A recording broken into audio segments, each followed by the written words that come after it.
What's going on, y'all? Today we'll be doing a live reaction to the patch 13.19 rundown from Wartdog. And yeah, I played a lot of last patch, so I have a pretty good pulse on the meta. So we'll be doing a meta prediction at the end of this. I played 150 games of the patch. We got so close to Challenger. Yesterday I played for 12 hours. I thought I wasn't going to play as much, but I was like, man, all right, I actually know the meta super well. We could probably hit Challenger right now. We're super close to qualify for Noxus Cup. We got the 470 LP. One game off a Challenger, and then I ran it down to 300. That actually was enough to qualify for Noxus Cup, 470. So if I would have just stopped playing. But anyways, we're going to do a meta prediction at the end of this video as well. So with that out of the way, let's get right into it. I haven't watched this video at all, but I have heard some rumors of stuff that's getting buffed and like Nico overbuffs and that sort of thing. But I'm really curious to the changes they'll do, and I'll give my thoughts on it as we go. Let's get into it. Which is buff the things that aren't working. That's the main goal of this patch. You'll see a lot of green as you go through the slides. But on top of that, we had some small adjustments to make to other pieces of the content as well. So yeah, I hope they don't gut Fiora. I know she's getting nerfed. And so let me give my quick thoughts on Fiora real quick. Because I feel like she's a little overblown the way that people talk about her. She is very augment dependent. And the reason why it's so glaringly like Fiora 2 1v9ing your board is because all the other boards just suck. It's not that Fiora is like super broken. It's just the other boards suck. And there's a lot of things that combine to make Fiora really good. And I really hope they don't gut the unit because she is very augment dependent. And there's just a lot of things going on in the meta that makes Fiora super good. The biggest thing being her augments. And then the second biggest thing, I think, is just the other boards aren't good. Also, Fiora is pretty good into the reroll comps. So I really hope they don't gut her. I mean, something needs to change. The augments need to be nerfed, but I don't think they're nerfing the augments. But let's just see. Some examples, we want to bring down the top that's kind of holding back everybody else. So we want to make sure those pieces are brought down. And two, we also did a really big pass on both artifacts and on legend augments. So we want to make sure that those are all tuned in within our frameworks and are landing where we expected. Ooh, frameworks, that fancy design word. Nice. Yeah. You like to see it. Drop it in. Nice. All right, well, let's dive in so everyone can see what we're talking about. It's like when pro league teams say systems, get through this. Frameworks, systems. First, on the system side, just a small change to systems. Serpentine River. Kind of expected this, but we wanted to see how it would live for a patch first. But health is no longer offered on stage 2. The 100 health people getting nothing just feels way too bad. Yeah, and it's too broken for people who want to... If the meta is really narrow and there's a lot of people forcing, it's too broken for the forcers, and half the lobby's forcing, they all stand on it. Yeah, it's a little unfair. Advantages lose streak players a little too much. But actually, the bigger one we had to fix was health no longer being offered in double up. Turns out 16 health in double up can do a lot of crazy things.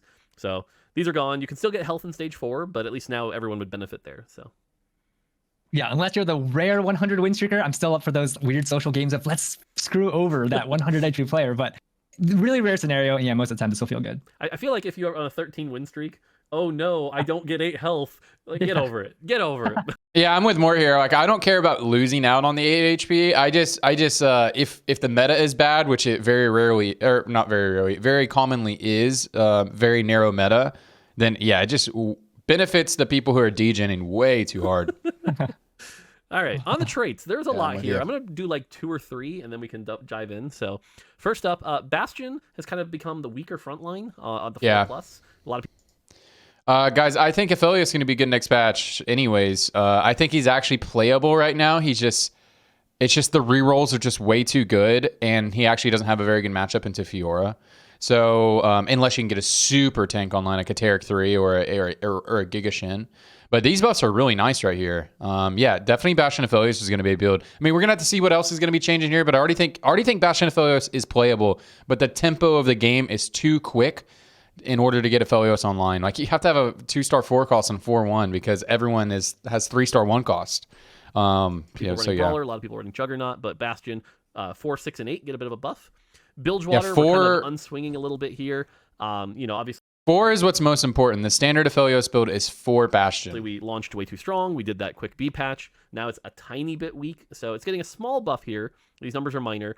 It might look like there's a red number. I don't think the 9 needs a buff. I versed a 9 Bilgewater and it annihilated my board still. I think I ended up winning, but I had like a crazy board, like a full upgraded legendary board, and I almost lost. So I don't think 9 needs a buff, but all the other ones are pretty good. Actually, I don't think 3 needs a buff either. I actually like the opener.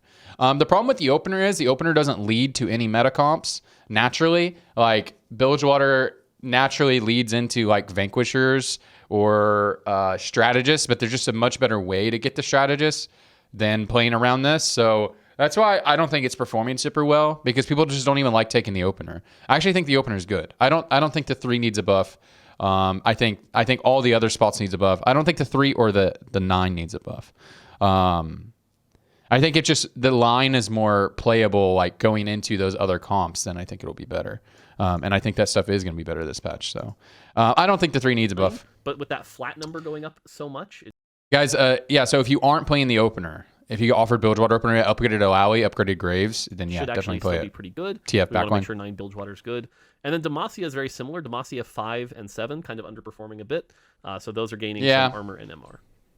So yeah, I play a lot of around Demacia and stuff, especially earlier in the patch, and I only play 5 if I'm like really giga high rolling it, like go into the 5 and the 7. Like I just get extra emblems. I'm on Placidium Library or something. I have like an upgraded Galio 2 once on like 3-1 for free. That's like the only time I'd go into the vertical. So yeah, we did do a big like shift in power when we reduced the power of Shred and Sunder, and we shifted these armor and MR values down. We're just they're adding a lot of bringing them back resist up to values that are closer to.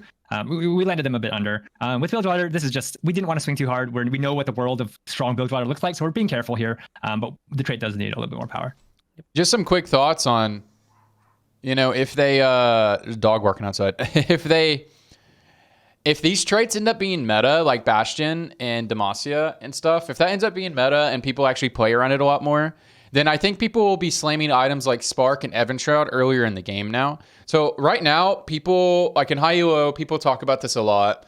And you can slam Spark because it's just a good tempo item and it's good for your board. But a lot of people talk about now that you really make sure you slam your carry item first over your Shred or Sunder item, because it's just not as important until stage 4. That doesn't mean you don't ever slam the item, but I think maybe there'll be more discussion about maybe slamming it earlier, because you're guaranteed to get value from it, and they are good tempo items usually. Especially Bilgewater opener with an Evan Shroud slam is very good. Multicaster is just I don't think Evan Shroud slam is very good in any other build, but it's very good in that one. A little weak, so raising its damage reduction up by 5%, so that it'll be stronger. This is a buff. This actually should be green. Yeah. I apologize about that. It's a buff. This is a buff to Multicaster, not a nerf. So they'll be doing more damage per cast. Piltover, this one's a little tricky. Piltover is definitely the kind of thing that if somebody gets on 2-1 is very strong, but it's not. Multicaster is weird. So the Multicaster build that works right now is just Talia, but that is like you have Talia double trouble and that sort of thing. It's weird, man. Sona is the most useless unit that has ever existed because she doesn't have Lux anymore, and she would naturally just pair with Sorks, and now she just does not have a place in the game anymore. So I can't tell what's gonna happen with this Multicaster thing. Maybe this will be enough to make Multicaster reroll thing, and with the Bilgewater change, with the 3 Bilgewater with TF reroll.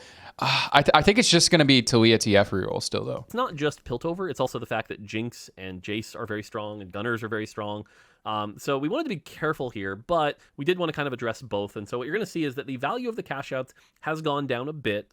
Most of you won't notice this because it was always done in gold. So like if you were getting 2 Thieves Gloves before, you're still getting 2 Thieves Gloves, just with less gold. But Piltover will be slightly lower value.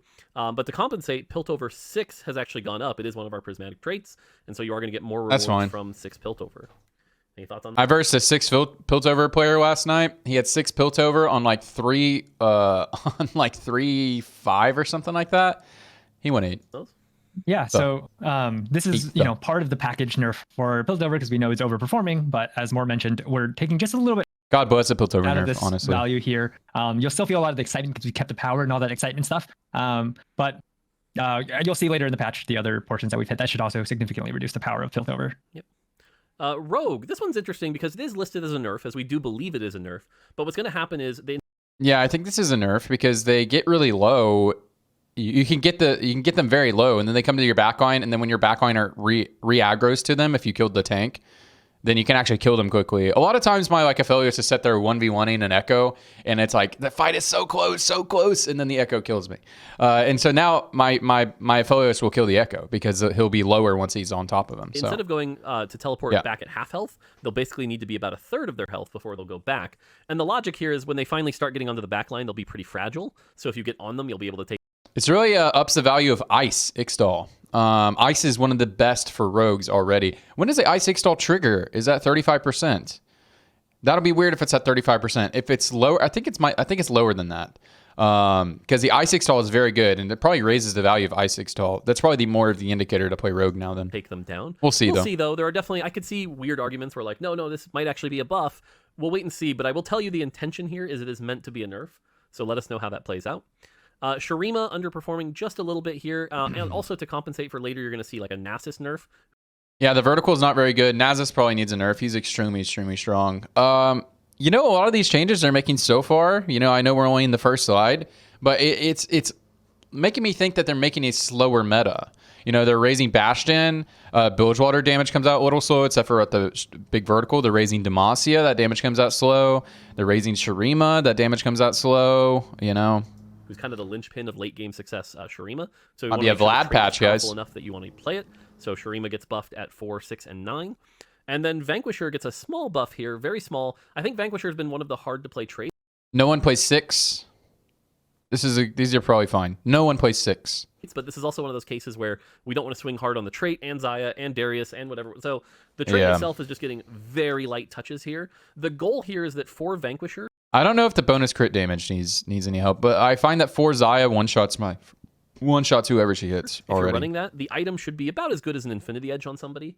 And if you're running 6 Vanquisher, it should be even better. So those are kind of where those numbers are coming from.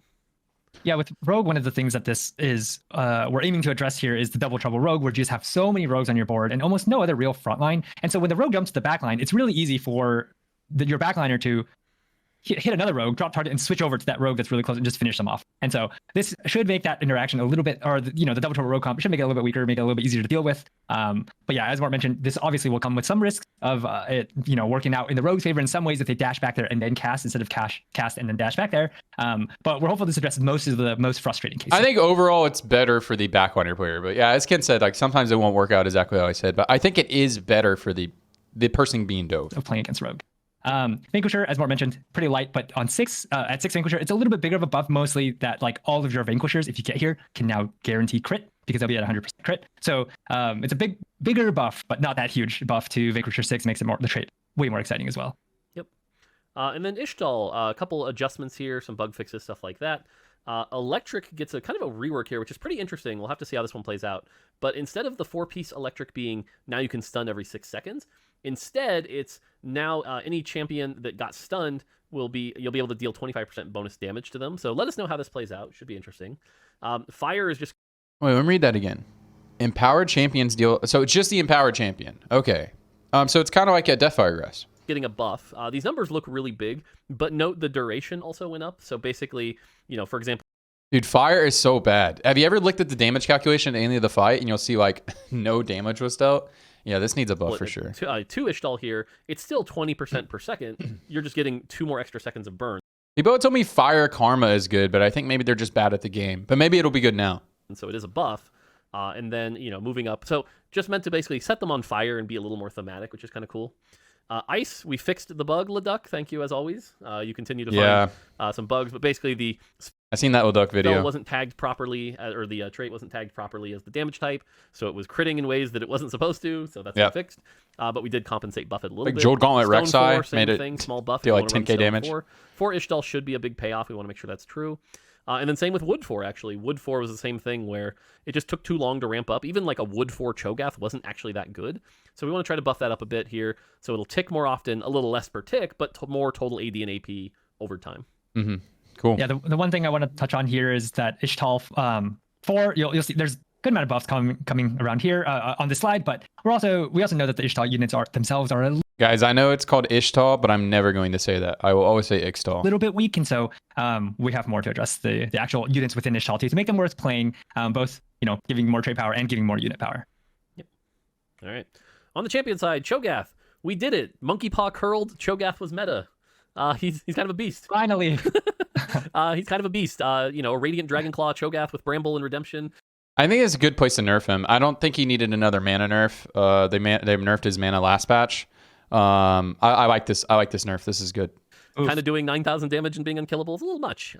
So we are bringing him back down. We're happy that he's meta. We're happy that he's playable, but the damage output was just a little higher than. Yeah, he deals a little bit too much damage. It's also one of those another lessons of every time we speed up the animation, it turns out to be a bigger buff than we always kind of account for. So bringing that spell power down a bit. So Yeah. One thing to touch on here is, we're hitting this spell HP damage percentage to hit mostly the ceiling of Chogath. We still want him to be like, you can put him on your board in stage 2 just as a transition unit and things like that. He'll still be pretty good. We didn't want to nerf that one too much. We mainly want to hit that when you hit that 6,000 plus health with perfect items 3-star in the late game, he shouldn't be biting units for as much as he currently does. 6,000? Yeah. You mean 16,000? Yeah, see, that's what I'm saying. Like 6,000 and beyond, does that number even matter? He's biting people for so much damage, so. Yeah, I feel like Chogath's mostly in the end game. They actually get like 10k. I've had a 12k Chogath with wood. All right, Milio gets a small buff here, just extra damage. Again, trying to buff some of the champions that aren't successful. Not a crazy buff or anything, but just let him kick that football back into the back and get some extra damage. So should also help invokers as well. So yeah. Yeah, Milio unit in the early game, but also reroll Milio. Reroll Milio is not very good. Reroll Messi. Let's play the game. Yep. Jinx is really powerful. I think kind of actually the secret linchpin of Zon, of Piltover, just doing a bit much. That a 2-star Jinx is stabilizing you a little hard. A 3-star Jinx often doesn't. Jinx is 2-star Jinx is some tech here, guys. If you get a 2-star Jinx on 3-1, 3-2, like that can get you all the way to stage 5. Like straight up. Third damage item can just run like a Gunblade, just a little higher than we want her. So bringing that down a little bit. This is good. Good nerf. You look at this unit, like 5 AD, of course that's a nerf to an AD unit who uses AD ratios, but she's also a gunner, and this will bring down the ceiling of how much gunner hit affects her a lot, because every single gunner percent AD is scaling off of this 50 base AD instead of 55. So pretty significant nerf to Jinx should hopefully bring her within line. Yep. Continuing on, Darius. This is a champion that kind of fell off the board a bit. We kind of over nerfed probably to give him that. Upgrading a Darius, you're just down. You're just down 6 gold, dude. Just minus 6 gold when you upgrade this guy. Vanquisher trait. He's so bad. Vanquisher comps, but we do want 3-star Darius to be a comp that you can play. He's so bad. That base AD buff. Remember, everything scales off AD. So a bit of a buff there. Yeah, not much to say on Darius. Just he's too weak right now. We're trying to bring him back up, but we're also being. Yeah, he's a unit. He goes on your board because he has the traits. He is the definition of a trait bot right now. I don't think this is enough to make him meta. He is so bad. Careful, because we're buffing the. I don't want him to be meta. Vanquisher trait, and you'll see throughout the other slides, we're buffing some of the Vanquisher units as well. We just don't want to. We want to go light on the different pieces to make sure the comp is in place, and these individual pieces can also shine, but we don't want to overbuff and make this entire line of Vanquishers just too strong. Yep. We're being careful. Jace is the other part of the Piltover Gunner package that's just causing a little bit of success. So again, minus 5 AD. Jace OP. The combination of, again, the Jinx, the Jace, and the Piltover should put Piltover in a spot where, again, if you hit it and you high roll with it and you landed to like the Aphelios later or the Gangplank later, should do well, but not quite the guaranteed first place debut that we've seen it sometimes. Yeah, I like these changes. I think these are good changes so far to the Gunner line. Gunner line's a little too strong. If you were wondering why we didn't do any Gunner nerfs, it's because we're doing these 2 pieces of nerfs. Jace and Jinx are pretty crucial to a lot of Gunner's power, and so you're not really playing 6 Gunner without these. Yeah, and they buffed Aphelios' comp, so like these need to be nerfed. If these weren't nerfed, the power curve into Aphelios would be so insane. And they buffed his comp, so like still when you have the Gunner opener, it's still going to feel good if you move into Aphelios, right? Because they buffed Aphelios' comp. So units, and so we'll see what they do to Aphelios. We don't want to also nerf the trait and over nerf the line in general. Yep. Nico, kind of weak at 1-star, decent at 2 and 3-star, so getting a little bit of extra shield at 1-star, and she also is benefiting from that Bastion 4-6-8 buff, as well as the Ishtal buff, so she's kind of getting buffs all around, but then also getting to deal a decent chunk of extra damage here, about a 10% buff in damage, so we're hoping that let's look at this. This is the one I've heard the most about, that people who have read the buffs and people who have not play tested, because you can't really get good playtest data on PvE right now. But this is the one I heard the most about, because Nico is like the worst performing like 3 cost in the data, but she's actually a beast. And they buffed Bastion line, so like she's actually a decent tank.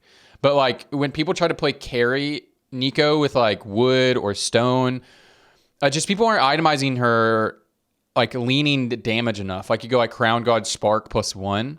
That's like a really good consistent build. And people are building her a little bit too much tank, I think, right now. I think she's actually pretty good in the right spot. It's just her spot is pretty narrow when you want to play her. But I don't know if she needs these buffs, honestly. I think she's actually in a good spot right now. But like she's just really playable in the right spot. You know what I'm saying? Nico can actually be someone you're really excited to 3-star. Yeah, with Nico, I've seen people try to make her work, and she's kind of getting closer, but she still kind of struggles. She just doesn't. I don't think she needs a buff. Cast often enough. If she gets targeted to cast more, she falls over pretty easily. And so we want to make sure that Nico carry, Nico reroll is a viable comp, and that you're excited to play with her. Yep. Okay, Rek'Sai. She has been the bane of a lot of people's games, including mine. Every time I play Rek'Sai, I am very sad because she gets Rek'Sai sucks, and then does nothing, and then dies, and you are sad. And I just so what do we do to fix that, Kent? Yeah, so Rek'Sai is getting a pretty drastic change here, where when she bites people, she'll now give them a mark. And if she bites that person again, that mark will basically trigger. And this is a really, really, really good way to buff Rek'Sai. because it doesn't make Rek'Sai like a 1v9 machine.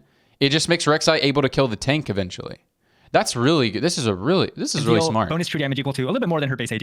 I wouldn't have thought of this. This is to help her, especially at 1 and 2 star, when she really can get stuck on frontliners, rip through those frontliners if she can get repeat casts on them over and over. This is really smart. At 3 star, she didn't really have as much of this problem because her damage is so high that she'll just deal this massive true damage as she dashes through them. So this doesn't really affect her 3-star version as much, but this will bring the 2-star Rek'Sai into a stable board and hopefully also as a viable item holder. We're giving her that plus 20 starting mana just to get the ball rolling. So she'll more likely bite people a second time in the early mid game. I am so excited for Rek'Sai to not bite the same Nasus 5 times and then die. So yeah, Rek'Sai feels like Darius sometimes, except for the fact that if you upgrade a Rek'Sai, it upgrades your Void Lane.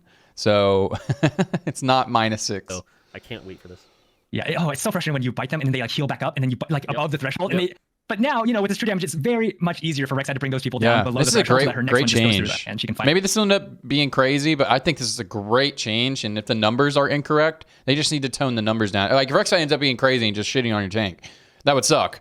But Rek'Sai needs something. And so if this is an overbuff, they'll just need to tune the numbers down. I'm really big fan of this change. Oh, good shit, Deads. Fiora, believe it or not, we actually think is pretty close to balanced. She might be frustrating. I think so close too. To balanced actually, but we did find a bug with her, which is that. I think so too, and a lot of people are going to meme on Mortdog for that. Pretty close to balance.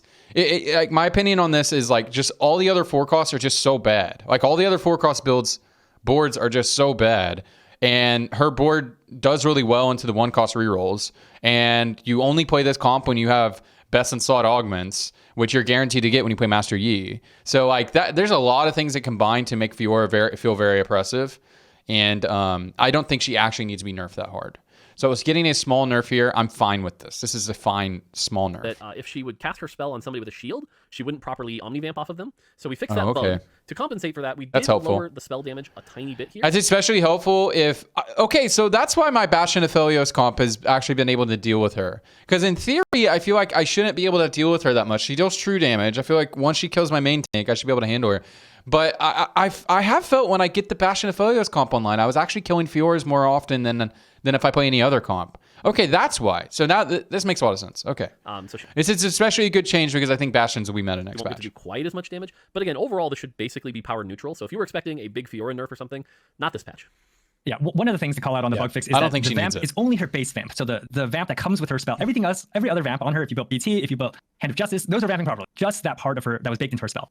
So it's not actually that big of an increase in her power. So we're only decreasing her power slightly as well. We also are aware that Fiora is not fun to lose to. So we're having discussions about if there's anything we can do here. But nothing to reveal yet, no promises yet. But for now, Fiora's power level is, like Mort said, pretty close to where she should be. Yeah, I actually think she's fine. Jarvan, you saw we buffed Demacia a bit, and so to compensate, because we want the trait good, we did have to nerf Jarvan a bit, doing very well in Strategist, but not that great in Demacia.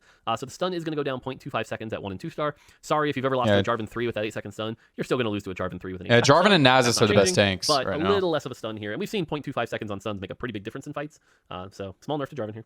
Man, I really, you know what? So far, I'm really digging a lot of these changes. They're really small, nothing too crazy. I'm really digging this so far. It's been a lot easier in the set for Jarvan to slot into boards that end fights pretty fast. Fiora Challengers is one of them. So that's 0.25 seconds should make a pretty significant difference in those comps. Once we see the buffs, maybe I'll in the mid set change than my he was tune, in Runeterra Reforged initially. So he needed that nerf. Nasus continues to be one of, if not the best endgame tanks. We wanted to bring down that power a bit. Nasus 3 still a terror. So he is going to steal less HP per target hit with his spell, making him a little less tanky. But again, it's also to compensate for that Sharima buff, so we can distribute that power into the Sharima trait. So nerf to Nasus. Yeah, and this should hit him at all-star levels. At 3-star, he steals from way more targets, and so that hits him pretty hard there too as well. So that should hopefully address the problem. Yep. Okay, this is a weird one. Nila's been a weird champion. I think we've all lost to our scoped weapons, to our R3 RFC, windshield wiper Nila's. It feels like one of the main ways that Bilgewater's still kind of viable right now. But basically, and Kent, you can summarize this better than I can, but we made her better without RFC, because without RFC, she'll be able to find some targets. But with RFC, she's going to be a little worse because she's not going to as often hit the backline. Yeah, so won't get too technical here, but basically she'll be a lot more consistent without RFC. So basically the base version without RFC is better, good. Which reduces the gap between her not having RFC and having RFC. And then when she has RFC and really long attack range, she won't vary. Her dash logic would be changed so that she's not constantly getting to range to like slap the backline. She'll be trying to be safer, which is good for her, but also means that she won't constantly just kill your backliners really quickly. This is awesome. Which also reduces this, let's hope this actually works. Double RFC scoped weapons Nila build. Main goal here is to make Nila good without needing to have her only build attack range. So that's the goal. Yep.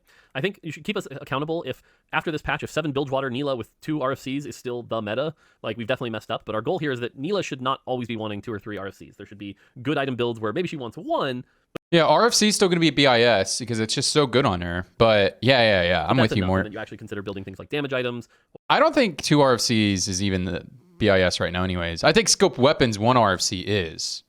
But I think you actually need power in the other items. Or Bloodthirster or things like already. That. So I think definitely BIS is RFC plus 2. Probably like a GS plus raw damage amp or like Titans BT, something like that. So yeah, make sure to give that a try. I am, based on what we've tested, you would want to have more damage items on her rather than just having attack range. But yeah, as Mark mentioned, keep us accountable.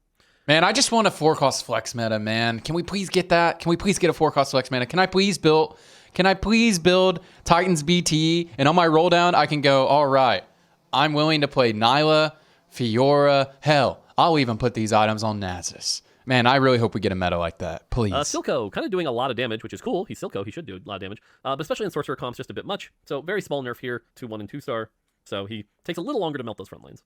Yes, Sorcerers is a package that we were also looking to nerf. A big part of Sorcerer power does come from artifacts, and a lot of these artifacts work so... I don't think Silco 1 needs a nerf.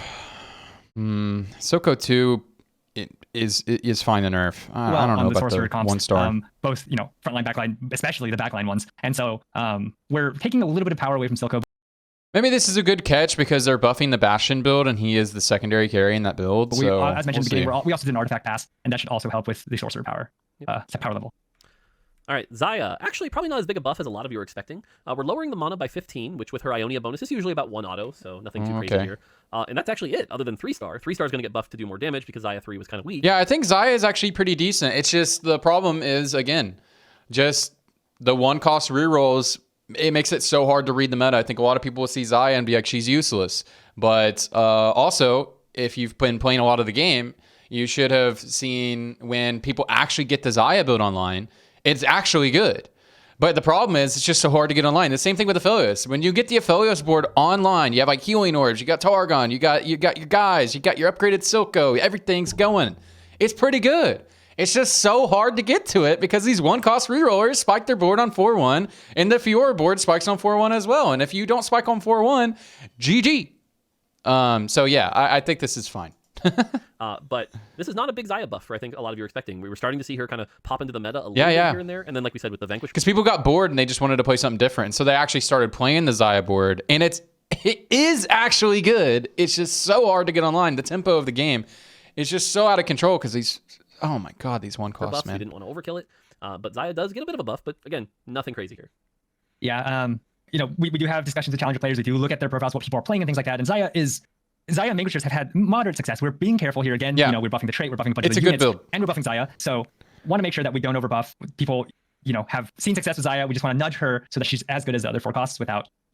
She's not as bad as what everyone may think is, I guess, the point I'm trying to make here. Yes, I agree. Yeah. Aatrox, the Darkened Omnivamp is going to get a bit of a nerf here. I think this is going to be healthy in the long term because if we need to buff up Aatrox's actual like spell and damage, we can later. But Aatrox will still be a beast right now, in the right spot. Aatrox into a comp, especially a comp with the Fury in it, just ends. Yes, it's the double darken shit is so crazy. This is a good place to nerf it. This is good because Aatrox should be a beast. He's still going to be a beast. So much power, and so we are having to pull that out a little bit here. If you get an upgraded Aatrox, BT Titans +1, he's going to pop off. So.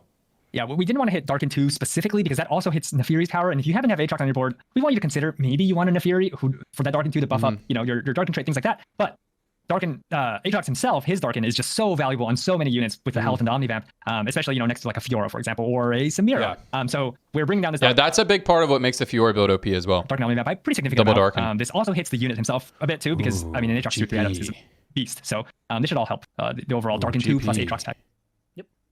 All right, Gangplank. I'm excited for these buffs. I'm excited. Gangplank was a little weak at launch, and so I'm happy to see him get the buff here. Yes. He's going to gain some attack speed, which is good. He's going to gain some ranged mana on hit, so if you want to play the ranged Gangplank, you can cast those boats quicker and more often. The melee burn duration is going down, and this is a buff because basically it means the damage is being pushed quicker. The best way to look at this is like damage per second. It went burn from 100 duration per second to 125 per second, which means you're just getting more damage initially. And since he's autoing, it's reapplying it anyway. So this should be pretty good. Hoping that there's melee versions with. Okay, so guys, if you didn't play PBE, this is the amount of mana gain he had on PBE launch. I don't think this is the attack speed he had. I think it's actually buffed over the PBE launch. And this version of Gangplank was pretty good. Now, however, we were playing at the beginning of the set, but like he was getting 2 cast off every fight. Every fight. Right now, you're lucky if your Gangplank gets his cast off before anything important happens.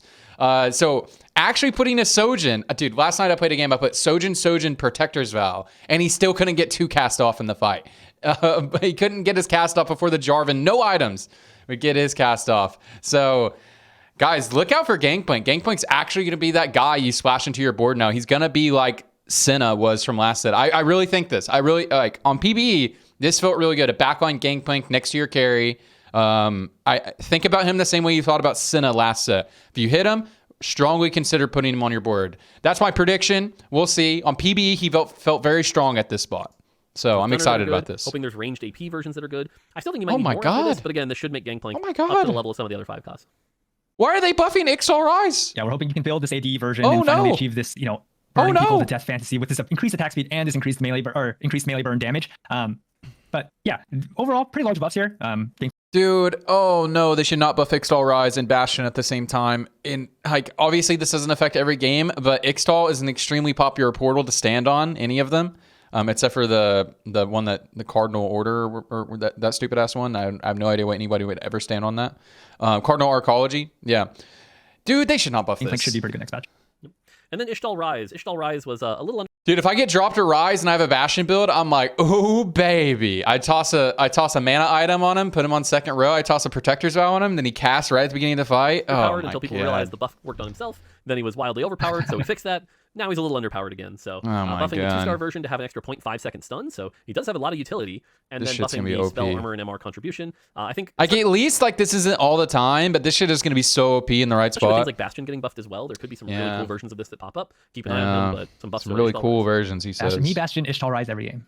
No, but he's kind of a high risk unit. The stun part of this, when I talk about that a little bit, basically he's a pretty high risk unit because he has to be in the front. He does have higher. He's not that high risk. You put a Protector's Vow on him. Your defensive stats and other rises, and you do kind of want to itemize him more defensive, but at the same time he can't cast he doesn't get the safety of casting from the back to stun people. He can stun people for a little longer. He can afford to have that CC in the comp. So yeah, you put a Bastion emblem on him, a Protector's Vow. You put him in the front row. GG. Cool.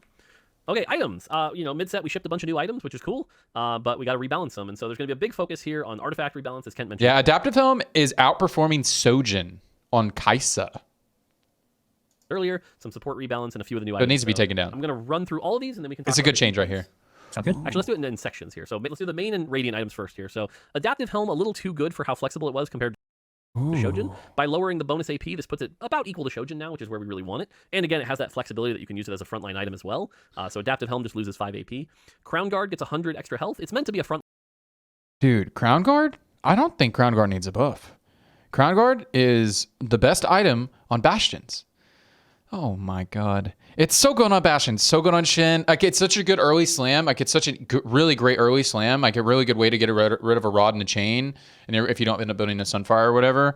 Like, it's a great slam. It's great on Jhin. It's great on Taric. It's great on Cassin. It's great on Nico. It's like BIS. And it's actually good if you have to play non-scoped weapons, non-RFC Mordekaiser. It is BIS. If you have to play those versions, it is BIS as 1 defensive. You want to go 1 defensive, 2 offensive, usually on frontline Mordekaiser. And Crown Guard is the best defensive. Frontline item, things that you'd be willing to put on like a Swain. You can also. And I don't know if Mordekaiser is getting any other changes. Mordekaiser feels really bad right now. The reason why Mordekaiser feels really bad if you have to play frontline version is because his worst matchup is Fiora, and he can't deal with Chogath. And both of those are being nerfed. Put it on champions like Katarina to help them survive. But having that 100 extra health really kind of incentivizes you to put it on some frontliners. Thieves Gloves, this is a pretty interesting new change, but right now, especially with a lot of our less engaged players, we saw this reaction where it was like, yo, Thieves Gloves has 40% crit. I should be putting this on backliners only. I should never put it on frontline. And yes, it comes from 2 gloves, and that makes sense. It used to be you always put it on frontline. I think you can put it on both, but yeah, I don't know. Yeah, this item does feel weird. But we want the item to feel like you can put it on anyone, and so we're giving it 100 health so that you can kind of get this is great. Benefit no matter where you put it, and so you won't feel as wasted if you're putting it on a front line to get that 100 health. And then the Radiant versions are all very similar, although the Radiant version of Adaptive Helm actually gained a buff because it was kind of a weaker item. And then the Royal Crown Shield and Rascal's Gloves get those stats to match their base versions. Yeah, and I just want to call it, this is my fault. I should have changed this in the patch notes, but these gloves' health is actually 150 because it's equal to a glove. Equal to a belt. So basically, this is a belt and a glove worth of stats. But as Wart mentioned, this is a fairly large change to the item, but should totally just support the flexibility. It's a good change. Supposed to support. Yeah, I'm ready. On the support side, Chalice gets a small buff for AP, nothing crazy, and Obsidian Cleaver gets a small nerf, lowering the team. Yeah, that one's really good. So nothing crazy there. Yep, nothing to add on these small adjustments. Yeah, Obsidian Cleaver is one of the best ones. A lot of ones. nerfs here, but Anima Visage loses 50 health. Goldmancer Staff is the one that gets a buff. It gets 5 more AP. Hull Crusher. Yeah, this item still isn't that great, but in like the right spots, you only take this if you're at giga high roll in the early game. Like you gotta just take this and be like have crazy tempo, because it's just like the alternative AP item like Deathfire Grasp or Mana Zane is just so much, like the gap between them is just so huge. Loses 50 health. Mana Zane, probably one of the strongest by far. This shit Giving is it so that 15 broken. AP made it very good. So that AP goes down to 10, and the starting mana goes down a little This will still be really great. bit, so you're going to have to work before you can get that first cast. Sniper's Focus, another really good one, going down by 2% here, which I say 2%, but that's a 20% nerf. This is a big nerf to this item. And Zonya's Paradox also losing 5 AP. So yeah, this is a good nerf, because Sniper's Focus will still be good because it gives you, because it is an RFC. So like it enables you to play like RFC Mordekaiser. And the Mordekaiser build, if you actually play the Slayer version, if that ends up being meta, it is Quinn's best item. It probably isn't Quinn's best item anymore. You probably, if you get this, you actually commit it to Mordekaiser. If you're playing a duo carry, Mordekaiser Quinn comp, that kind of fell off in the meta because Quinn was super contested. Mordekaiser was not playable as a frontline unit. You would actually put Sniper's Focus on Quinn, because Quinn just can annihilate with all this damage amp, but the damage amp is actually down. So now the power is more in actually getting the bonus range. So this will be really good take on Mordekaiser and Neela. Also, I think it'll still just be great on Azir. Azir has a problem. If Azir has, the reason why RFC was so good on Azir before they nerfed it is because Azir, if Azir doesn't have to walk, if he's just commanding his soldiers the whole time, that is very powerful. So I still think it'll be really strong in those circumstances. But like, yeah, I used to say it was BIS on Quinn. Probably isn't anymore. I mean, it's still gonna be great on Quinn. It's just when you play Quinn, you play Mord. So the item actually goes on Mordekaiser now. Obviously, with all of these artifacts getting nerfed, this is a pretty big nerf to the Ornn Legend as well. But again, these were just a little too strong for what they were offering. I'm not playing Ornn next patch. I already stopped playing him anyways. Mana Zane just feels like how fast that feels the first cast, and then repeat over and over again. It was just like Cassio, Samira. So it didn't need to have that much starting mana, and by slowing it down, really buys time for the other team to react to you before the Mana Zane starts rolling. Yep. So looking forward to the Dish Up Legend tier list after this one. So feels like Ornn might drop a bit. Yeah. Speaking of which, let's talk about augments. Yay! So why don't you handle this slide? Oh, these are great. Yeah, these need to be nerfed. This is a big reason why like Urf and Ornn and Ezreal and stuff feel so good is the gold. That's actually why I like playing these legends. Like a lot of times I don't even take the first augment offered if I play those legends, but the gold you get on stage 3 always feels good. Like if you need to roll, if I know I have to roll on stage 3, I'm like, oh, God bless. I just got 10 gold from my giant grab bag. Let's roll. Like, okay, I don't think I'm playing any of those legends next patch. Yeah, so a big one for here, mentioned at the beginning, frameworks. So some of these augments might be a Poro gamer. Or over what we would expect. Ooh, I might play Vlad, actually. Expect these augments to give for their tier at the point in their game. Mostly the gold and sometimes a little bit of their power. And they're also legend augments, and so therefore they need to be slightly weaker so that they're the safe option for you to pick. At 3-2 and 4-2, they're the safe option. So we just did a bunch of these. I'm gonna go down the list. Big grab bag, giving too much gold, dropped all the way from 8 to 1. Item grab bag, giving 5 gold, dropped to 1. Item grab bag 3, going from 8 gold to 2. And giant grab bag, going from 10 gold to 4. So these are ones that just basically gave you a lot of power in items, but also in the amount of gold, like fueling your econ. And it didn't need to do both. It was over what we expected for that kind of power. For sure. Gotta go fast. 2 and 3. These are both really good for the melee champion comps and for sorcerer comps. So bring the mana gain down from 25% to 20%. Yeah, so I think this is a good nerf. In the comps just that Kent just said, like Invokers, Sorks, melee carries. I think it's good in Rogues, right? It's good in Rogues. It's good in Challengers. I think in those spots, this will still be a good augment. So for your Yi gamers who want to play those types of comps, you can still take Yi, but only take this augment in that spot. This augment felt a little strong. You could take it in like some bad spots as well, and it felt pretty good. But I think in the right spot, you still take it. 20%, and then Gotta Go Fast 3 goes for 35%. What do you guys want to play Yi? In Jobs Done, instead of 2 component anvils, you get 1 component anvil and 1 random component. Jobs Well Done, you get 1 completed anvil and 1 random component now. So we're removing the power that you have from full control over your component. In our frameworks, this gives you a little bit less value. So this is a semi-small nerf, but it is a nerf to the augment. Medium Forge, going from 6 gold to 1, small forge from 4 gold to 2, tiny grab bag from 4 gold to 2, training reward 1 from 7. I think Bard might be a pretty good legend. I think Bard uses grab bag, but I think Bard's first augment's pretty good. 7 gold to 5, training reward 2 from 15 gold to 12, and well-earned comforts from 8% attack speed to Just 6%. thinking So a lot about more it. of these gold generation adjustments. I think this will make a fairly large difference in kind of what legend you go for, because these were a lot of the fallback safe options that were also just too powerful. And so now you have to make more of a decision around like, which do you want to go for, rather than just, hey, this is stronger than all the other generic augments, I'm just going to take this one. Yeah, I'm just thinking a little bit here. I think the combat guys will be good. I think Vlad and Yi are going to be pretty good next patch. I also think Bard will be good next patch. Maybe even Ezreal as well. Especially with Ornn items coming down, I think Bard and Ezreal will be getting some play. I think Bard will be pretty good, now that I'm thinking about it. I really like his Prismatic 2-1. So that was a lot. I'm going to translate for you. Sorry. Poro good. There you go. Yeah, I think Poro is going to be really good. I think Bard will be good. Just so far off these changes. Poro, Bard, Vlad, Yi. I think all those will be good. I wouldn't be surprised if the next patch challenger is like, yep, it's a Poro meta. I'm dropping Draven.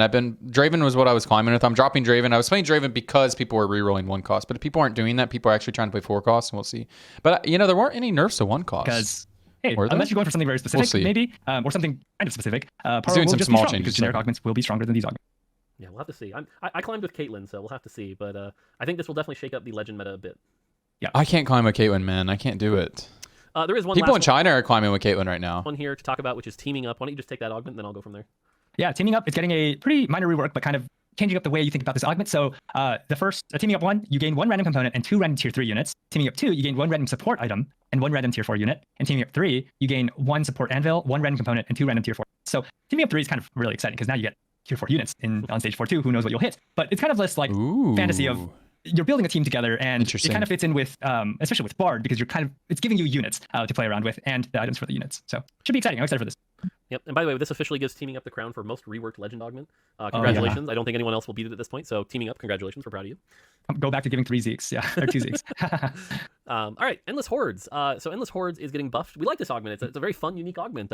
We want more of these type of augments in the game, but it is underperforming a bit. Yeah, it's not too great right now. 3-2 Endless Hordes actually wasn't terrible because you could kind of lean into it and play off the advantage. It was especially powerful then. So we are nerfing the gold to compensate. But Endless Hordes Plus is actually just getting a buff to the gold because it's actually a little weaker at that point. So hopefully this makes Endless Hordes close to balanced, but it should give you some options there. Final Reserves. This is a really interesting augment right now. If you look at, like, if you're one of those people that goes to tactics.tools and looks it up, it looks abysmal. And so you're looking at this going, they're nerfing it. What's going on? But we're starting to see some players really figure out how to optimize and play it, and it still can do some pretty good things. But we're just trying to, like, this is actually not meant to be a nerf and more of like a consistency thing, where it's like trying to make sure that the gold you have plus the gold you get is properly being accounted for. So it should just be... Yeah, because they changed it to where you just, like, it just invalidated if you had extra gold, right? We want to keep an eye on this, though. We didn't want to buff this augment right now, because, again, players are still kind of figuring out. Did I miss anything on Final Reserves? In the high roll sections, this is a buff, right? No, just the goal around this is to make it a little bit easier to play. It's really hard to play, and so now it's like, well, if you just have a little bit of extra gold before it'll calculate how much gold it took to get you to a set amount of gold, and then convert the rest of that into XP, so that you're not feeling like, wait, how did I do the math on this? Like, did I just lose a bunch of money? That kind of thing. Just to make the whole thing a lot easier to play, make the experience a lot smoother, because that round is already so difficult, and so now you can just focus on that round. You got full value of what this was advertised to you without needing to, purposely do anything unique. Yeah. Is Dragon King going to be a strat this gets a bit of a patch? nerf, mostly because, now it gives you a Shroud, and Shroud is a support item that got buffed and gives your team HP and stuff like that, so had to compensate. Yeah, it's not even the burn that's OP. It is because you get a Shroud, but you get a Shroud. Shroud's OP. So it's good. This is a good nerf. Parting Gifts now transfers the items immediately instead of on a delay. Small buff to that. Should be instantaneous to get that buffed and shield and not waste time there. Ravenous Hunter. This one's interesting because all we're doing here is the cap is still the same. We're just slowing it down. And so you're going to get less AD and AP per stack, but you can reach that same pinnacle. And so that's just going to be hopefully the right nerf to get Ravenous Hunter in the right spot. Yeah. Rising Infamy feels pretty good, but with build Rising buff, Infamy we is don't good. need it going out of control again. So we are slowing down how long it takes to ramp up at levels 1, 2, and 3. And then if Rising Infamy plus starts at level 4, if you want to take that later, because it was pretty bad there, but overall should still be a good augment. Sharima's Legacy. Yeah, I'll probably still take It's this. been re-enabled. We fixed the bugs with it. Stolen Vitality. Cool. This Awesome. augment, probably one of the most nerfed augments. What was it? Started like 4%, 5%? Yeah, it was I think it was 3%. It was really high. Yeah. But with Vanquisher getting buffed. Oh, it was 5%, and then it went to 3%. That was another nerf. And then finally, Tiniest Titan. So guys, if you're looking at this, the reason why you want to take Stolen Vitality, if the Zaya comp ends up being super meta, then always take this if you have the spot. But a lot of times you just take this so you can make a Jhin 2-star. Now there's a Tiny Titan Plus, which appears on 3-2 and gives 8 gold, so that you can still play this augment and not feel quite as bad. Yeah. Parting Gifts, That's the big good. thing here is that sometimes when the item is transferring and the other unit dies, that item no longer gets picked up, and that feels really bad. So now if it transfers immediately, you never lose that item. You always guarantee you gain that shield to save that unit's life, and so should be pretty good to make this a lot easier to play around. And then for Rising Infamy, this one's rough because Rising Infamy on 2-1 is so good, even in a world where Bilgewater is below average, but stage 3 and 4 is not, or stage 4 it's not that very good, and so we're making adjustments here to make sure tune them closer to each other, especially in the world where we're buffing Bilgewater. Now, you might see some augments that are not here. Let us know what you think those are. Like, for example, I know Gifts of the Fallen is on our radar, things like that. Yeah, Gifts of the Fallen needs an armor and MR nerf. Yep. So you gain. Let us know, and there's always next patch. So, cool. Yeah. Augment's still OP. Nothing too crazy here, but Juggernaut 6 gets a small buff just to incentivize playing Juggernaut 6. It looked really bad in our data. Combine that with the Nasus nerf. We didn't want to kill the 6 Juggernaut frontline, so that gets Juggernaut 6 sucks. Buff. And then Targon 4 has also been underperforming a bit. If you want to go for Targon and create Taric comps so that Soraka heals. It used to be 70%. That make me sad. You go right ahead. It's going to be even better now. So you can tell this is more. Yeah, 3 Targon's going to be great. I still don't think you play 4 Targon unless you're playing like Giga Invoker, Soraka 3. His favorite buff of the patch, so Yes, I love Taric and Soraka. I do. They're so yes. Yeah. It could be worse. This could take Asante, but That's true. Okay, what's that meme on Cassante? Never mind. Okay, let's move on. Perfect. On the champ side, Jhin gets a small mana buff to let him cast his spell a little bit more often. Yeah, he needed this. He needed this really bad. So I was saying this on PvE. It's weird to me that they always miss this when they make changes to traits. So Deadeye allows you to proc another auto attack, right? It just is another auto attack. So it makes him cast way quicker when he gets a Deadeye proc. That's another thing that Aphelios was struggling with on PvE especially, is the mana problem. And like item builds like Sojin Jhin has not felt as good because he doesn't get that auto proc, right? So this is a great place to buff him. Fantastic. Orianna, same thing. Hilariously enough, an Orianna buff is kind of a built over nerf, so we'll see. Maybe accidentally lose some loose streaks because Orianna. I think Ori is actually pretty solid. Too good now? Yeah, right. And then I don't think Ori needs a buff. Galio also gets a bit of a small buff here. I played a bunch of Galio. I think he needs a little more than this. But Galio and Demacia line is broken on stage 2, stage 3, but like I upgraded a Galio last night on stage 2, and I played him for 1 round, and he tanked like 1,000 damage. And my Chogath 1 out-tanked him, and I was with no items, and I was just like, okay. I sold him after the round. I was like, why did I even make this idiot? But again, with the Demacia buff as well, we wanted to be careful and not overdo it. So if he is OP in Demacia line, though. That you want Radiant Redemption on stage 2, stage 3. It is so broken. We might give it to him later, but again, these are small changes. Yeah. With Orianna, we actually did kind of say that, like, hey, here's the Piltover package. We're also buffing Orianna now. It's a little bit harder to lose in stage 2, so it's a joke. But Orianna, we want to make sure that if you are playing around Orianna in the mid game as an item holder, you're happy about itemizing her, or even going for 3-star Orianna. Could be something fun that we want players to try. Who would play 3-star Orianna? Only a madman. Yeah, I don't know. Who has done that on stream before? No one. On the 3-5 cost side, Karma, another one kind of underperforming. Karma in particular really suffered from the loss of Lysandra.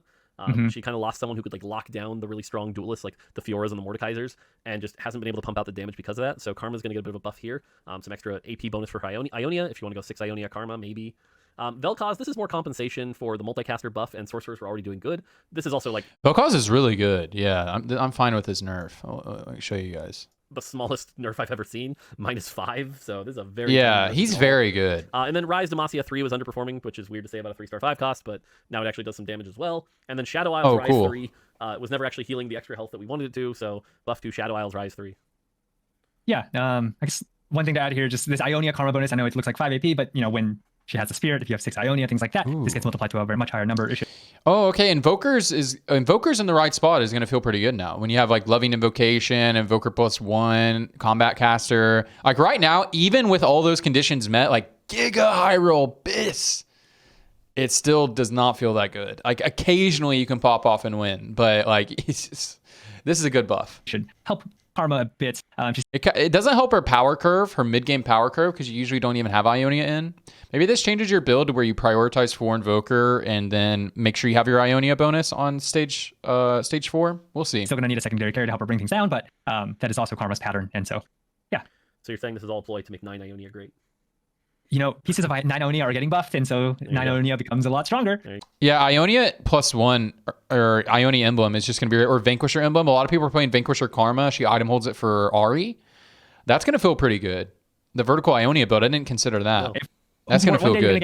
The Ionia line is looking like it's going to be good. 9 Ionia Karma, deleting your backline, and then you're going to be my DMs talking about your DMs going, good job. Good job. We'll see. All right, and then on the augment side, Golden Egg, we just fixed one of the cash outs. Originally, there was a bug with this cash out where it was supposed to get a Radiant item, because it used to be Zeke's and Radiant Zeke's, and then it got changed, but instead it was not a Radiant item, so this was underperforming where we wanted it to. So we actually just changed it kind of into the support one, where now you'll get a Zeke's Herald and a Chalice, but since they're support items, they're more fun, so that should just be a slightly better Golden Egg cash out. And then Strategist Soul, now that we can finally change text again, we were able to change this to Adaptive Helm like we wanted to, because Strategist doesn't really have any great Night Harvester users, whereas Adaptive Helm is much more interesting an item for that. And it's so thematic. Way Your better. strategist, frontline, backline, adaptive helm, frontline, backline. Oh my god, what a good design. Sorry. Yes. Man, who designed that? Whoever designed that should probably get like a raise and promotion and now they're gonna be wondering who it was. It wasn't me. It wasn't me though, to be clear. Who was it? Okay, but who was it?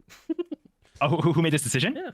Oh, it was Tim. I'll say it wasn't Tim. All right. Yeah. All right. Tim's gonna watch this and be like, where's my promotion and my? This will be the test to see if he watches these. Oh, true. Yeah, don't tell him. Don't tell him. Hello, Tim. All right, and then to wrap it up, we got bug fixes, because when you have hundreds of augments, items, champions, interactions, turns out there are bugs. And if you can point me to a game that has no bugs, let me know. I'll go play it. But let's go over these. I'm going to power through. Ready? All right. Lucky Gloves will now grant the correct category of items to champions like Ryze, Kayle, and Quinn. Great. Stationary support now has the correct text. No weird % target thing. Zon no longer deletes consumables if they are used with a full item bench when you have a Zon mod pending. Cool. Cassiopeia no longer loses some cast when she has Radiant Blue buff. That's right. Radiant Blue buff Cassiopeia has been buffed. Deal with it. Escort Quet's dummy can no longer be recombobulated into a 1 cost and no longer counts for player damage, although we fixed the player damage part in 13.18b, so that's already fixed. Blacksmith's gloves now correctly count as Thieves' gloves for sleight of hand, which is kind of cool. So if you get those augments together, you can play them. Nashor's Tooth grants its attack speed at the correct time for champions with long monolocks such as Nasus and Taric, which is cool. They're not stuck monolocked for half the buff. Locket, although Nashor's Tooth Taric, really. Locket of the Iron Solari's resistances will persist the correct duration instead of ending when the shield breaks, which is great because that item's underperforming despite being bugged. Zon's Robotic Arm mod now has the correct text that it deals 25% bonus true damage, not attack damage. So yes, I've been telling people for a while you can build Robotic Arm Silco. It's good. It's just the text was lying to you. That's fixed. Gangplank now gets correct Lucky Gloves items when placed in the front line directly from the bench. Cool. Sharima's Legacy turret will no longer remain after player's death. That's why we re-enabled the augment. Valor's Hollow now grants its rewards on Hyper Roll. A little late for my climb, but you know, it's all good. The training dummy from Double Up's Assist Armory now has the correct star level on away boards. That's nice to see. Fix the bug where What the Forge could fail to transform an item when quickly made on a champion taken from carousel. Yeah, it's just annoying. On a roll now correctly grants a free refresh if the units auto-combine on round starts. I've lost some placements because of that. Zon Rise's tooltip now correctly reflects that he shreds and sunders for 30% instead of 20%. Another text issue. Fixed an issue where Kiana could dash too far for her ability to hit. This is from when we changed the range from 3 to 2. Yeah. Fixed. And then Chibi Aurelia, Chibi Divine Sword Aurelia, Tactician's limbs no longer stretch out during the Shrine of the First Lands animation. I was showing that on stream. She looks like, Stretch Armstrong. It's great. Fixed. And then, fix the stretch of Aurelia during this intro. So no longer goes full Belzeem anymore. I like that reference. So there you go. There's some bug fixes. Yeah. So Okay. So just to kind of wrap it up on the patch, it's like, lots of green text, lots of buffs. One of the things we really wanted to avoid was, the meta isn't that far off. There are things that need to start working that we want people to try and we people to experiment with and play with. And there's some that just like too dominant. And so we're taking those away, like buffing, nerfing those and buffing the things that can't be played. But we don't also want to shake things up too much. We kind of want to just let this meta continue to develop. Let this just open things up and, don't throw a wrench in here when, it's already pretty good. There's a lot of things you can already try and play. Yep. I think I'll also talk about how the fact that this also shows how TFT does have metas that evolve over time. I think we are seeing some things in the second half of the patch that are starting to emerge and be pretty strong that people have figured out that aren't being addressed in the patch here. I won't name them specifically, but it kind of shows that we have to lock this patch a week ahead. And when the meta adapts like that, it's kind of hard to necessarily be responsive. So keep us honest and let us know. But, again, the goal here, that's why we tried not to nerf too many things and tried to be very light. Okay, so let me give my closing thoughts on this. I think this is a good patch so far. Like, I really, a lot of the changes were smart, like the change to Rek'Sai, the small nerfs, the small buffs. I think a lot of things in here are smart. My concern is reroll Noxus is still super strong. Noxus Vertical is OP. Like you have the Noxus opener into like Posidium Library, Noxus Crown that is a free Gigafirst. Mordekaiser, I think, is going to be a lot stronger in this patch. They buffed Guardbreaker, and I think a lot of people are sleeping on Guardbreaker Mordekaiser. A lot of people think when you play Mordekaiser, you have to play the ranged version. And if you play the ranged version of Mordekaiser, like you have scoped weapons, you build RFC damage, right? You go RFC, you could even go Rageblade JG, right? You just go damage and or GS, and that version feels really strong. And the version that doesn't feel very strong is the frontline-esque Mordekaiser. We use second row him, you go, it's Crown Guard Nashers +1. If you need GS, build GS, or if you need a healing, BT, whatever. That version is strong. It's strong. But the problem is it couldn't deal with Chogath very well, and it couldn't deal with Fiora. Those were nerfed. So I think Mordekaiser is going to be pretty good next patch, and I'll probably spam a lot of Mordekaiser on day one and gain a lot of LP. I think that's a good strategy. I'm concerned. I am concerned about Noxus. I'm concerned about the Noxus line. I did not see enough changes to that. I am concerned. They're trying to usher in like a slower meta, which is good.